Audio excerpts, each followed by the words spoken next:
Hello, my name is Austin Habish, the founder of Think Catholic, and you're listening to the Summa podcast, where we study St. Thomas Aquinas' Summa Theologiae in a way simple and insightful for anyone to understand. The Summa podcast is brought to you by Think Catholic.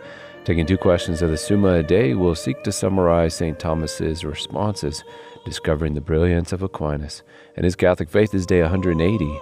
So let's get started. We're covering today questions 124, 125 of the Secunda Secundae, that is of martyrdom and of fear, cowardice. The translation that I always use in these podcasts is the one generously provided to me by Ave Maria Press, the 5-volume set translated by the Fathers of the English Dominican province, which you can now get at a discounted price from Ave Maria Press's site by typing in the code Summa 10. And so here we go. Article 1, whether martyrdom is an act of virtue. Our Lord taught, "Blessed are those who are persecuted for righteousness' sake, for theirs is the kingdom of heaven." Thus, according to Christ, martyrdom is an act of virtue, and as beautifully described by St. Thomas. Now, the good of reason consists in the truth as its proper object, and in justice as its proper effect. And martyrdom consists essentially in standing firmly to truth and justice against the assaults of persecution. Hence, it is evident that martyrdom is an act of virtue, which is worth praying about and meditating on, that just as the eye is meant to see color, our mind is meant to know truth, and our will to effect justice. Article 2, whether martyrdom is an act of fortitude. Fortitude is the habit through which the virtuous man stares down death bravely, and for the sake of justice and truth, readily exposes his body to the danger of death. Hence it is very clear that martyrdom is an act of fortitude. As Aquinas puts it, Cyprian says in a sermon, "The crowd of onlookers wondered to see an unearthly battle, and Christ's servants fighting erect, undaunted in speech, with souls unmoved and strength divine. Wherefore it is evident that martyrdom is an act of fortitude." Article 3, whether martyrdom is an act of the greatest perfection. As our Lord Jesus Christ taught, greater love has no one than this, that someone lay down his life for his friends. The act of martyrdom, assenting to death for Christ's sake, is the greatest proof of love, the greatest witness of charity. And since St. Paul says in 1 Corinthians 13 that faith, hope, and charity abide, these 3, but the greatest of these is charity, then according to its kind, martyrdom is the greatest act of perfection.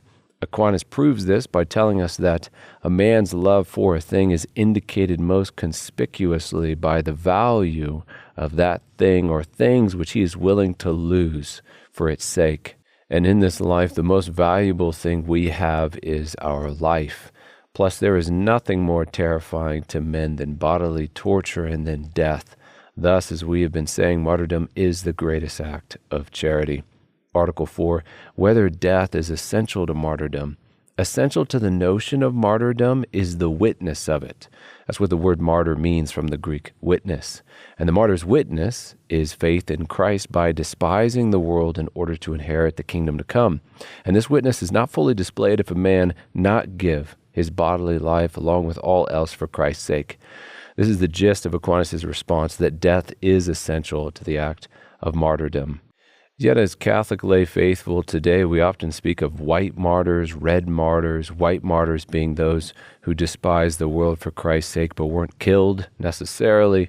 All of us need to be those kinds of martyrs, and then leave it up to the divine providence to bestow literal martyrdom if he so chooses.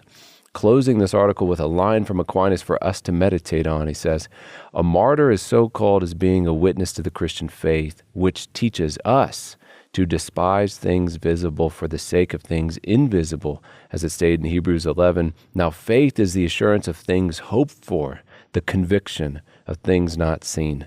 Accordingly, it belongs to martyrdom that a man bear witness to the faith in showing by deed that he despises all things present in order to obtain invisible goods to come. Article 5, whether faith alone is the cause of martyrdom. In a sentence from St. Thomas, it is written in Matthew chapter 5, "Blessed are they that suffer persecution for justice' sake," which pertains to martyrdom. Now, not only faith, but also the other virtues pertain to justice. Therefore, other virtues can be the cause of martyrdom. The witness of the faith as a goal and the Christian faith itself is the reason for the persecution are both implied as causes in the act of martyrdom, by way of final cause, or the goal of witnessing, and by way of efficient cause, by provoking the persecutors to persecute. But martyrdom is also caused by the love of God, which is charity and justice. Therefore, St. Thomas says other virtues are also the cause of martyrdom. Now on to question 125 of fear of timidity. Article 1, whether fear is a sin. Passions are amoral. They do not have a moral character until the will kicks in and chooses something voluntarily, which will either be ordinate or inordinate, be according to right reason or not according to right reason. As St. Thomas answers this article, when the appetite shuns what the reason dictates that we should endure, fear is inordinate and sinful. On the other hand, when the appetite fears so as to shun what reason requires to be shunned, the appetite is neither inordinate nor sinful. Article 2, whether the sin of fear is contrary to fortitude. Fear, which is inordinately excessive, not regulated by virtue, such as the habit of fortitude, is what we mean by timidity, or the sin or vice of fear. And as we are going to learn later on both sides of the virtue moderating fear, which is fortitude, there is the deficient vice, which denotes too slight a response of fear, and that is often termed the vice of foolhardiness, fearlessness. And then there is the vice by way of excess of fear, which is this one, timidity. Article 3, whether fear is a mortal sin. In a sentence from Aquinas, if a man through fear of the danger of death or of any other temporal evil is so disposed as to do what is forbidden or to omit what is commanded by the divine law, such fear is a mortal sin. Otherwise, it will be a venial sin. Article 4 in our last article, whether fear excuses from sin. If a man feels fear and it affects his resulting decision, this may make him less culpable in some way. As Aristotle wrote, things that are done through fear are not simply voluntary, but a mixture of voluntary and involuntary. But if one wills first against what his conscience tells him to pursue, like martyrdom, and then feels a kind of fear, or more severe fear, that fear is not likely to excuse him from sin. And then more generally speaking, fear is sinful when it is inordinate, and so, as we have been saying, if a man fear what he ought to fear, then this may not be sinful at all, but an act of virtue, as our Lord taught.